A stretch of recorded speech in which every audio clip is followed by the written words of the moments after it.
La campagne fédérale n'est pas encore terminée, que déjà au Québec, on se plonge dans une autre campagne électorale. C'est aujourd'hui que débutent officiellement les élections municipales et comme en font foi les nombreuses affiches qui ont fait leur apparition dans le paysage. Jusqu'au scrutin fédéral de lundi, les candidats municipaux et fédéraux devront cohabiter. Et ça débute ici, sur les poteaux, alors que depuis les dernières heures, de nouveaux visages font leur apparition. Le chevauchement des deux campagnes a de quoi mélanger certains électeurs. Il faut être organisé pour suivre, mais oui, je trouve que c'est mêlant. Peut-être un petit peu, oui. Pour moi, qui ne suis pas beaucoup. Il y en a deux à suivre en même temps.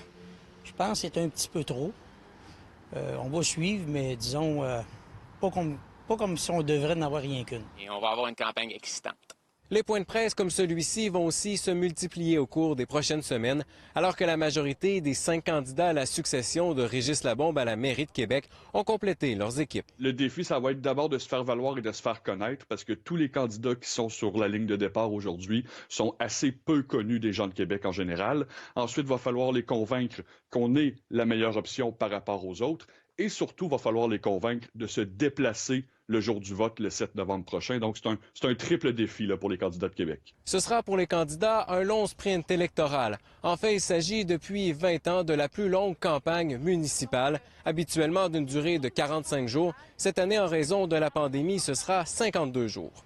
Comme on vient de passer une élection qui était anticipée, qui n'était pas prévue, je crois que les gens arrivent déjà aujourd'hui avec la tête déjà remplie de politique et ont peut-être l'envie de prendre une petite pause. Ceci dit, à Québec, puisque le maire Labombe ne se représente pas, on a une élection qui est réellement compétitive et une élection qui est incertaine quant à la composition du conseil municipal.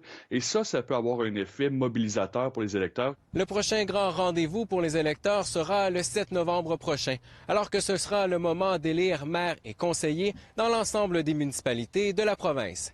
Marc-André Bouliane, TVA Nouvelles, Québec.